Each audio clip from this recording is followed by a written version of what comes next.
it took the backing down of the Right Honorable Raila Odinga for us to continue as a state and as a nation. No one should refer to those events.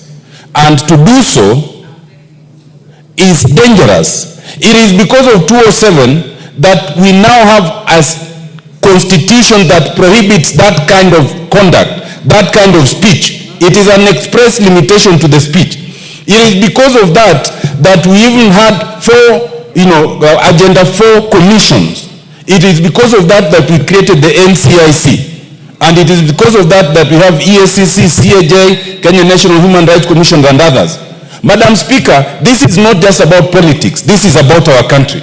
Madam Speaker, it is important to note that we, as a House of Parliament, impeached the Deputy President. Some people do not remember that one of the grounds cited was failure to uphold the dictates of the office under Article 75(2)(c). Under 75(2)(c), once you are removed from office, then Article 75(3) comes automatically into play. And that is to say that you can no longer hold any other state or public office. We did not pronounce ourselves on that because at the time we were focusing on the question of impeachment. I think, Madam Speaker, now, what we should address ourselves to now on this matter brought by Honorable Junet is how do we now invoke Article 75(3) that now pronounces that the Honorable Gachagu can no longer hold state or public office. That is when these things will reduce.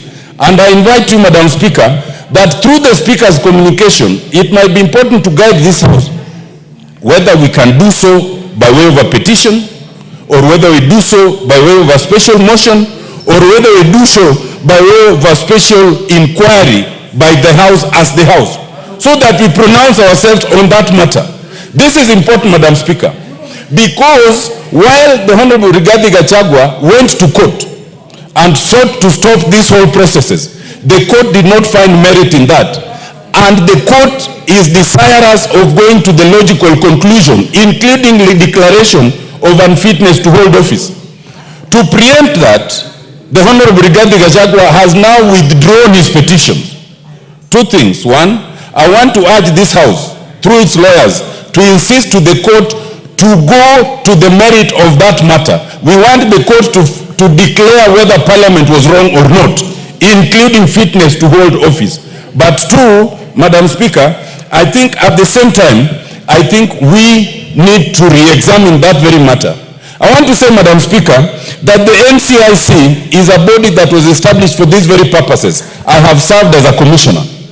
I never saw a day when anybody dared the commission in defiance of a summons. I think that is the height of impunity. If we were to go there, then we will no longer have a country, because we are all capable of saying a lot of bad things. I want to urge the NCIC to come of age and do what it needs to do. I want to urge that the NCIC must be shown to bite. Just 1 minute, Madam Speaker. You know, the Honorable Gachagu cannot say that I will not attend because the others who have uttered things that they've not been summoned. Anyone who says such things should be summoned. But in law, you cannot say that I am not guilty because Otinde is also guilty. No, guilt is personal. Accept your own guilt and then let the others be dealt with. Just the way you cannot confess on behalf of the others. I want to say lastly, Madam Speaker, that this matter is so serious that it should not be left at the level of a general discussion as we are doing it. It must be concretized, because we found Gachagu unfit to hold office. It is not just the court that can do that. Even a House of Parliament can do that, with the consequence that you cannot hold any other public office. I so submit, Madam Speaker.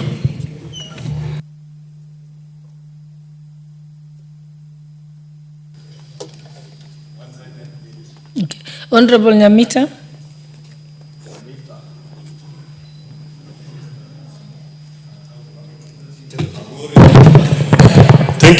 Thank you, Madam Speaker. I rise to also support this motion by Honorable Junet. Madam Speaker, where I come from, particularly in my constituency, we have families that buried bodies without heads. Madam Speaker, in my region, there are families that buried heads without their bodies. And yet in the same region, Madam Speaker, there are families that are yet to account for their loved ones. There are people whose children were butchered as they watched in Naivasha. There are people who have not recovered from what happened in 2007. Some had lived in certain regions,